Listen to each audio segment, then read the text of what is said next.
Honestly, honestly, I wasn't even planning on doing a video today. Because, although in 2019, I've done quite a few videos on Saturday and even Sunday compared to 2017 and 2018. Yeah, 2017, I think I may have only done like 3 or 4 videos on a Saturday. And last year, maybe even less than that. Now this year, I have done probably at least a half a dozen videos on a Saturday. But it's just as well, I'm going to go out of town on Thursday, so this might be my last or at least next to last video before I go out of town on Thursday morning. But on the positive end, my last video on Thursday about the Chris Morgan, the bagel boss guy, the Mode 4 rant in the bagel shop. I've gotten a lot of good feedback, positive feedback, objective feedback. Keyword, objective feedback on his behavior. The feedback that I enjoy reading were the people who, on one end, they did empathize with him because people said he's probably been teased about his height for most of his life. And or he might have been bullied growing up because of his height. So a lot of people empathize with him. But at the same time, being, again, objective. For him to bring in, if he had a beef with one of the staff members of Bagel Boss, then all his conversations should have been centered on the behavior of the staff employee at Bagel Boss. But for him to start talking about how he's been rejected by women on dating apps such as maybe Tinder. He didn't specifically mention Tinder, but, that's one of the more popular dating apps. Because of his height, it ain't got nothing to do with poor customer service at the Bagel Boss. It ain't got nothing to do with poor customer service at the Bagel Boss. That would be like me, going into a Porsche dealership, because my nickname, courtesy of another YouTube personality, is that old nigga with the Porsche. That old nigga with the Porsche. That would be like me going to a Porsche dealership, and because I'm receiving poor customer service, I start ranting about just shit that ain't got nothing to do with my car. I just start ranting about shit that ain't got nothing to do with my car.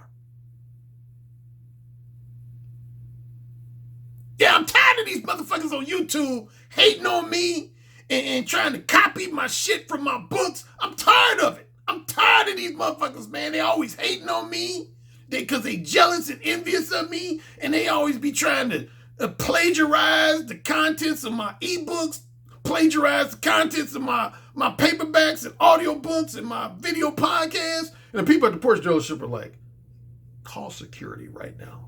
We have a Negro that's out of control. No, I'm sick of this shit. These motherfuckers, man. I'm the godfather of direct verbal game. But these motherfuckers want to copy over. I mean, imagine that if I just start going off, talking about my frustrations with other YouTubers and shit. People would think I lost my damn mind. So no, he don't get any empathy from me in that regard. Chris Morgan, he don't get any empathy from me in that regard.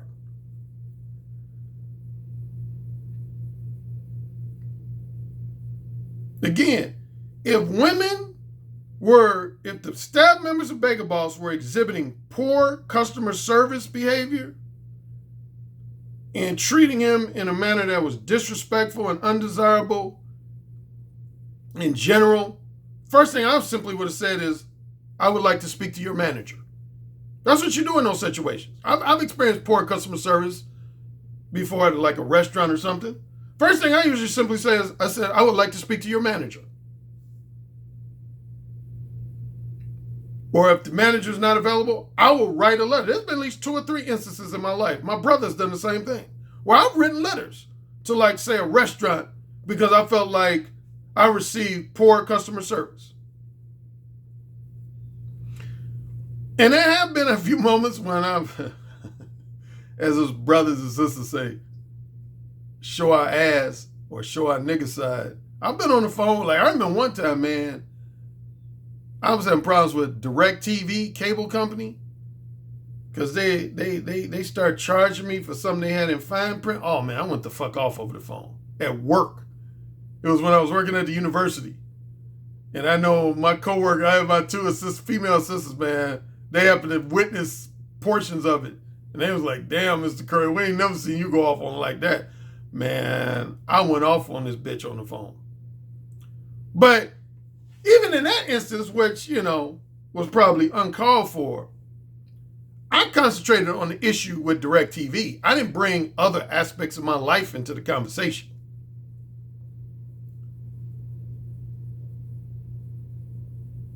But no, I don't have any empathy for Chris Morgan, the frustrations. Here's the thing, and you guys know I've talked about this before. No man is born with an entitlement to share the romantic or strictly sexual companionship of any woman on earth. You got that? If you don't, write it down. No man is entitled, is owed a woman's romantic or strictly sexual companionship. No man on earth, including myself. There is no man on earth that is owed a woman's romantic or strictly sexual companionship. Get it? Got it good. I don't care if you're rejected because of your height, because of your lack of formal education, because your dick is microscopic, because your personal hygiene is bad, because your grooming is bad, because you don't dress right, because your breath stink, because you're too old in the eyes of some women, too young in the eyes of some women.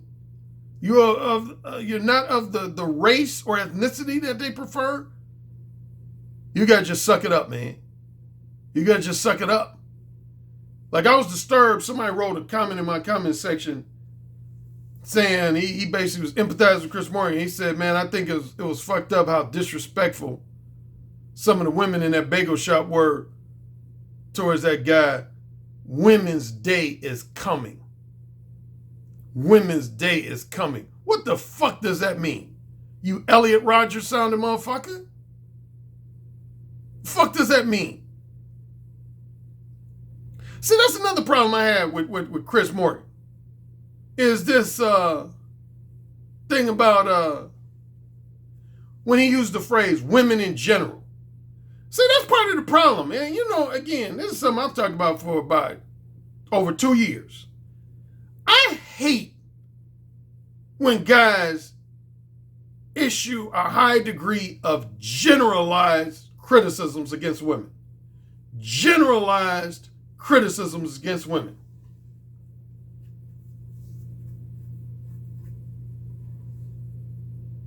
Now, admittedly, raising my hand of guilt, I do it occasionally.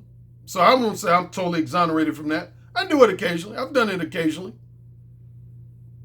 But when you're doing it repeatedly, like I remember one time I was on a Blog Talk radio show, and there was this guy, I think his name was something like Babatunde. He has a website actually called Slain Evil. And this motherfucker was just trashing black women. Just trashing black women. And I asked him specifically, I said, how many black women have you interacted with in your life? How many black women have you dated? Approximately how many black women have you had social interactions with? Aren't both of those simple, specific, straightforward questions? He couldn't answer them, neither one. Specific or straightforward. He started fumbling all over his words and shit. Then he transitioned into talking about black women on TV, black women on the internet, black women on social media. I said, I don't give a fuck. I don't give a fuck about women on TV. I don't give a fuck about women on social media. Don't give a fuck. If you're going to make a generalized criticism like, oh, he said all black women were trash. I said, you know how many black women there are on planet Earth, what percentage of those black women have you interacted with in your real life? I ain't talking about through your smartphone, through the internet, I'm talking about your real fucking life. Man, I destroyed that motherfucker. He got off the podcast because of me. I destroyed him. Like I destroy any of y'all motherfuckers, man, out here whining and bitching about all women of this and all women of that. How many women have you interacted with in your life? Huh? If you talk to me about how your ex-wife dogged you out, you're going to get some empathy from me. If you talk to me about how your former fiance dogged you out, cheated on you, you're going to get some empathy from me. If you tell me about how your ex-girlfriend, one or more of your ex-girlfriends, dogged you out, disrespected you, you're going to get some degree of empathy from me. Some women you dealt with in real life who exploited you for your money, your financial resources, and your materialistic possessions, you're going to get some degree of empathy from me. But man, you start telling me about women that you're making evaluations of from television, the internet. Man, I don't give a fuck. You ain't gonna get no empathy from me. I don't give a fuck. Don't give a fuck. Don't give zero fucks. Zero fucks. Quote me on that shit. Zero fucks.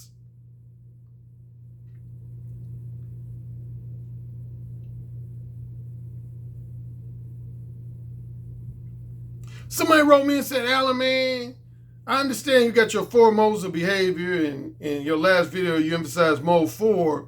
But man, a lot of these women, man, they bring out mode 4 in you, man. I mean, Alan, you've admitted yourself, you've gone into the mode 4 zone a few times. So when you say mode 4 is warranted? No. Not really. Because mode 4 is reactionary, man. I explain it in my book. I'm not going to go through a lengthy explanation. But yes, number one, I've been mode 4. I've never been mode 4 for a prolonged period of time, like say a period of weeks, months, or years. And I talk about it in that book. There's some people who make what I call momentary or temporary pit stops into the mode 4 zone. Then there's other people who permanently reside in the mode 4 zone. See, if you permanently reside in the mode 4 zone, then that means you're black pill. That means you're black pill. That means you're black pill. You're not red pill, you're black pill. You're either a misogynist or at minimum a borderline misogynist. If you have taken a permanent residence in the mode 4 zone, then that means you're either a misogynist, a borderline misogynist, or at bare minimum, you're just a perpetual whiner and complainer of women. Whiner and complainer of women. And I told y'all what my late father felt about men who were whiners and complainers of women. He basically felt like men who were whiners and complainers of women were bitch made. Most men in this generation felt that way. See, men in my father's generation, they didn't whine and complain about women, man. The attitude was, if you don't like things about women, don't deal with them no more. It's that simple. Don't deal with them anymore. Period. Stop talking about them. Stop dealing with them. End of story. Well, I still get horny. That ain't my problem.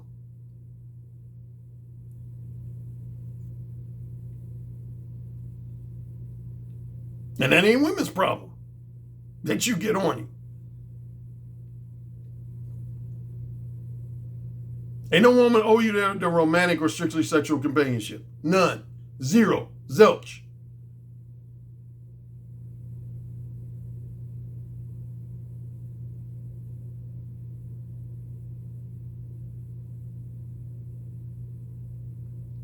I'm going to give you 2 book recommendations. Normally, I'm always, of course, shamelessly plugging my own books, but I'm going to give you 2 books, and I've given these recommendations before. Minimum of 2 book recommendations that all you guys should read. One is called a book called As a Man Thinketh. As a Man Thinketh, written by James Allen. Great book. One of my top 2 favorite self-help books. The essence of that book is whatever you believe and whatever you think about the most becomes you. As a man thinketh, so is he. For example, if all you think about and talk about is the flaws and weaknesses of women, then guess what? That's going to become the core of your existence. That's going to become the core of who you are. Look at Elliot Rodger, man. That became the core of who he was, and we see how he ended up. He's dead. He killed some people, then he's dead. That became the core of his existence, man.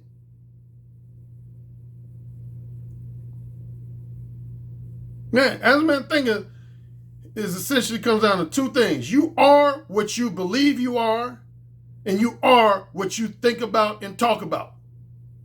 You are whoever you think you are, believe you are, firmly believe you are, and you are what you think about and talk about the most.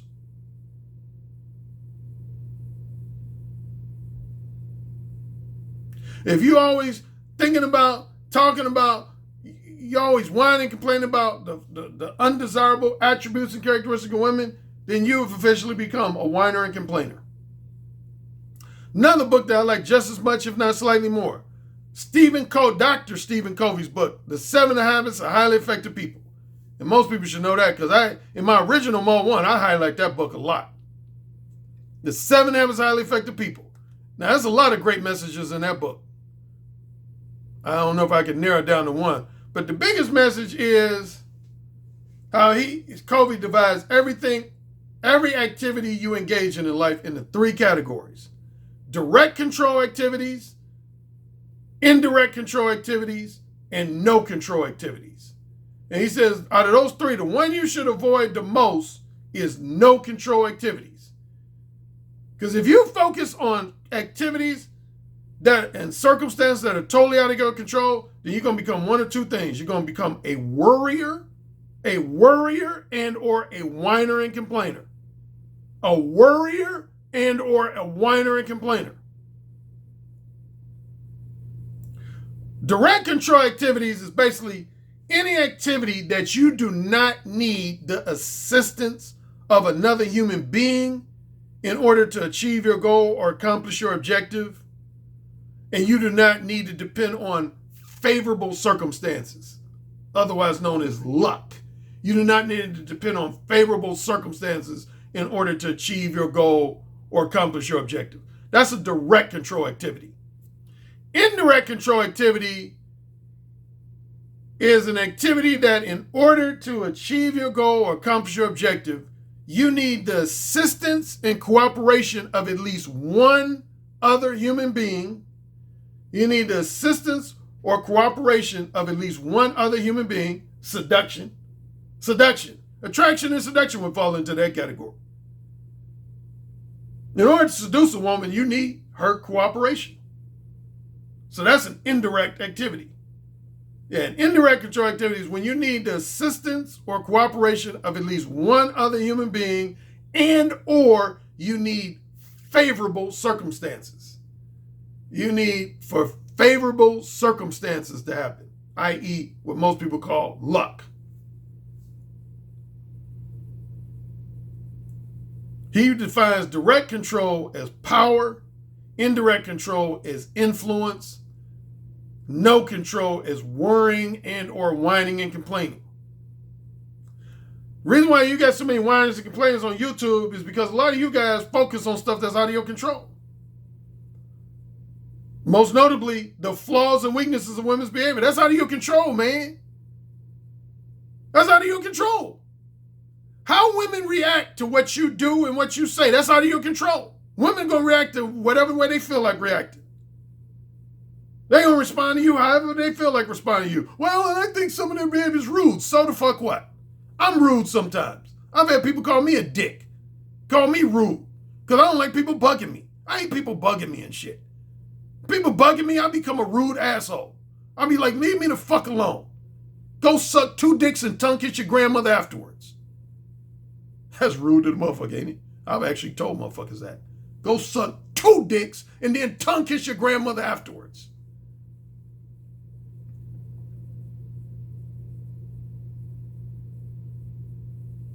Some motherfuckers on earth are rude. Some people are consistently rude, and some people are occasionally rude. Like I would say, I'm occasionally rude.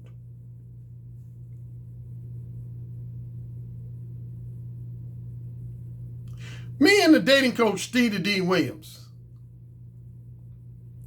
were talking recently on the phone. And we were talking about something we've talked about a number of times. I have a different phrase for it, but he calls it the ABC concept. The ABC concept. Which is simply, he said a lot of men have this mistaken impression that if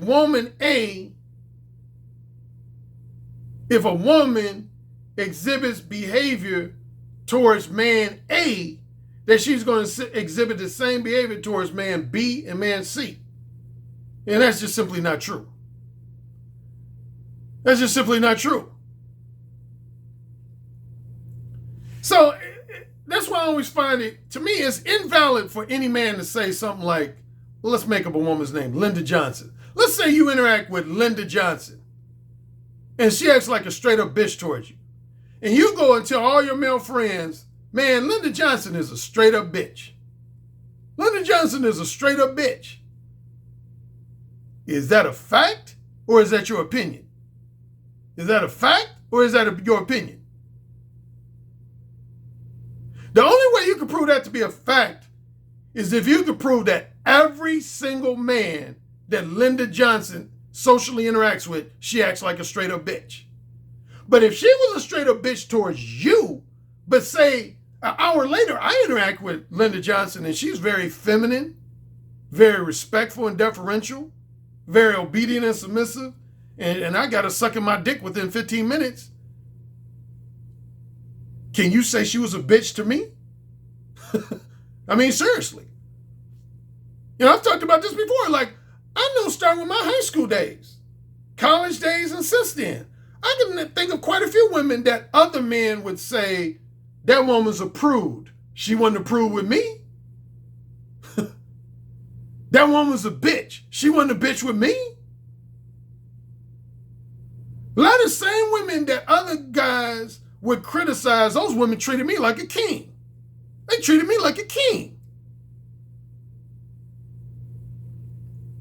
I would hear guys say, oh, you would never be able to get such and such woman to have a threesome. She told me straight up she's not into that. And I'd be smirking because 2 weeks ago I had already had that woman in a threesome. Just because a woman acts one way towards man A does not mean she's going to act that way towards man B and man C. Like, quick shout out to Big Mike from Max City Limits. Me and him talked about that one time. I remember Big Mike was talking about that. This was like a year and a half ago. When he was making the point that some men got it like that, some men don't. He was basically saying that compared to some brothers I know, some brothers will look at me and say, damn, Big Mike got it like that. Because he gets women to behave towards him in a way that I've never had women behave towards me. But then he said on the flip side, he said there's brothers I know that I would say to myself, damn, I don't get it like so-and-so. Because I've seen women, you know, act indifferent towards me or lukewarm towards me or even disrespectful towards me. But I see them interacting with another brother and they all up in his face, looking like they're ready to suck his dick in a few seconds. So for all you men who say, try to generalize and say, that woman is, matter of fact, let me show you a clip from one of my favorite movies called 9½ Weeks with Mickey Rourke. I want to say this might have been the first movie I ever saw that had elements of erotic dominance and BDSM incorporated into it. Erotic dominance and BDSM, called 9½ Weeks. Take a look.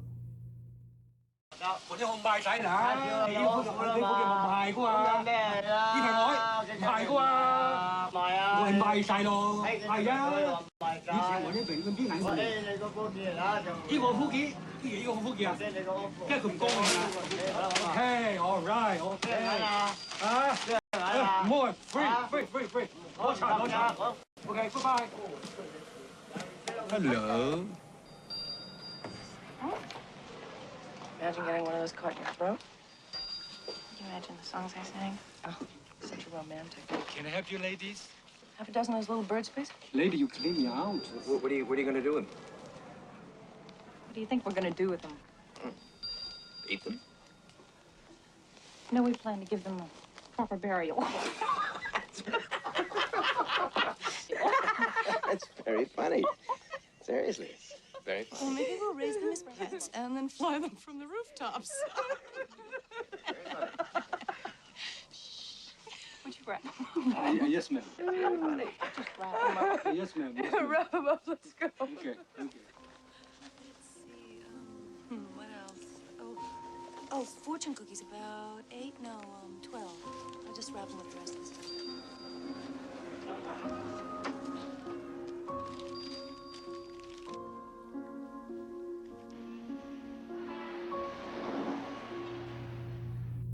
Okay. What did you gather from that clip from 9.5 weeks? What did you just gather? What did you just gather from that clip? The first man that tried to flirt with Kim Basinger, she was very sarcastic with him, very smart alecky with him. You can almost say she acted like a semi-bitch towards him because he opened the conversation with a stupid-ass comment. Stupid-ass question. What are you going to do with those birds? Why would you even think about opening up a conversation with a stupid question like that? Like you really care.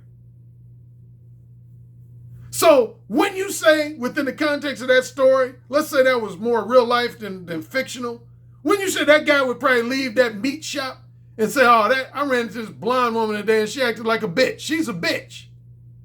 She's a bitch. That woman was a bitch at the meat store. But when Mickey Rourke came in right behind him, did she act like a bitch towards Mickey Rourke? No, because he was smooth. He gave her that dead, direct eye gaze. Now, he wasn't more one because he didn't say shit. Now, he's later on, he approaches her and says some shit.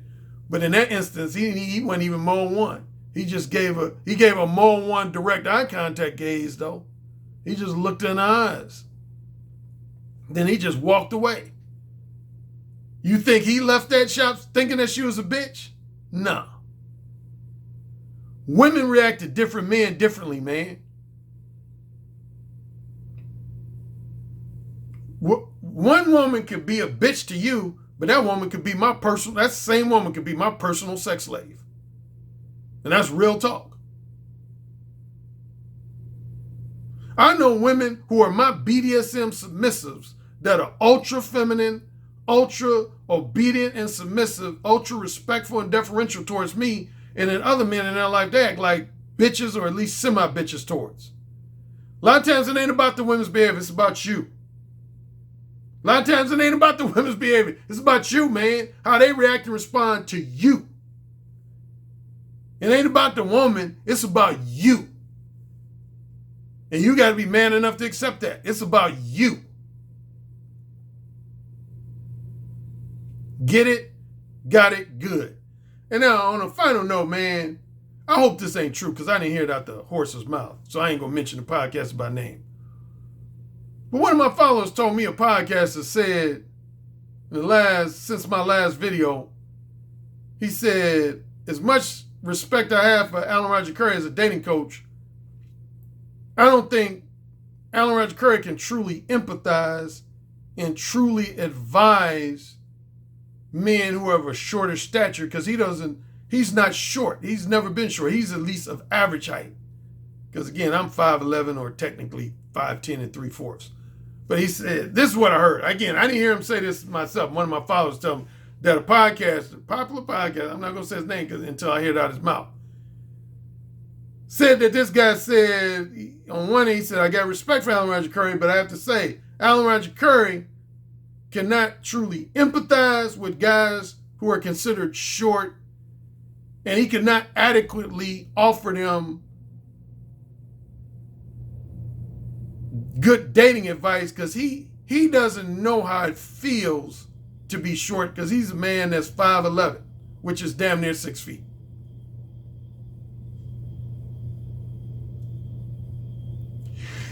Insert dog face here.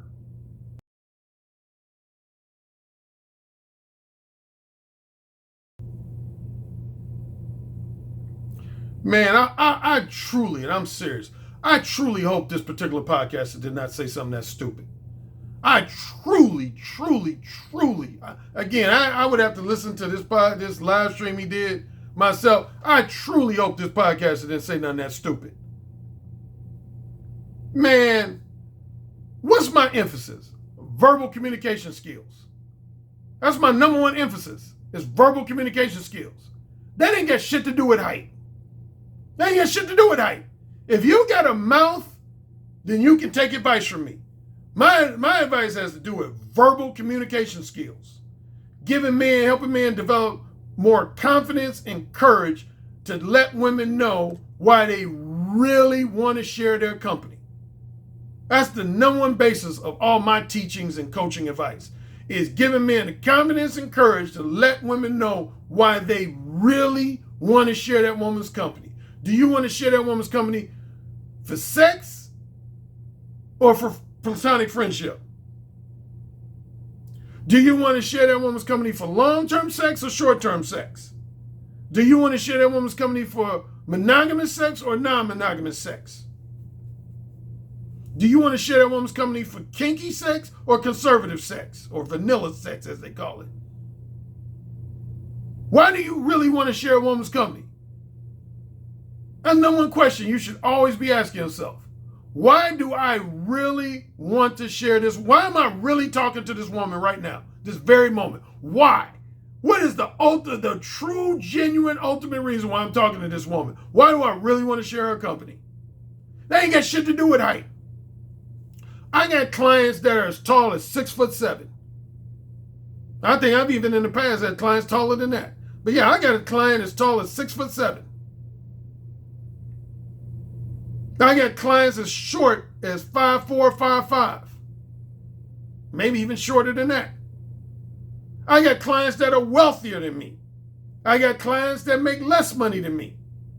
I got clients who get more education than me, got PhDs, medical degrees, law degrees. I got some clients that never finished high school. I got clients in the United States.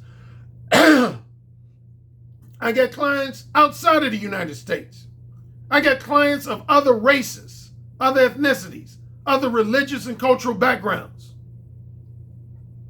I got clients who are overweight, who are underweight. The list goes on. So to say that Alan Roger Currie can't give advice to men shorter than him because he's never been short, that would be like a white guy saying, well, Alan Roger Currie can't give me advice because he's never been white. And anybody know the vast majority of my clients are Caucasian. That would be like an Asian guy saying, Alan Roger Currie can't give advice to Asian guys because he's never been Asian. Alan Roger Currie can't give advice to a guy who came from divorced household because his parents were never divorced. Alan Roger Currie can't give advice to men who are 6'5" or taller because he's never been 6'5" or taller. Alan Roger Currie can't give advice to a man with a 3-inch dick because he's never had a 3-inch dick. I had to laugh on that one. That's just like a woman. And everybody knows last year I had a one-on-one coach, face-to-face coaching session client with a 49-year-old Asian woman. Could you imagine her saying to me, Alan, I don't think you can help me because you've never been an Asian woman in her 40s. The only people who can genuinely say Alan Roger Currie can't help me would be, number one, a person who's deaf and or mute. Deaf and or mute. Because I sit around verbal communication skills. And of course, people who are deaf and or mute communicate with sign language. So they don't communicate with people verbally. So that would be one person who could legitimately say, I don't think Alan Roger Currie can help me because he focuses on verbal communication and I can't communicate with people verbally. I communicate with people through sign language. Then there's other people who I wouldn't say I can't help, but I more so would say I refuse to help. There's 2 or 3 types of people that I refuse to help. And one of them relate to the nature of this video. Why is a complaint? Guys who I feel are permanently in the mode 4 zone.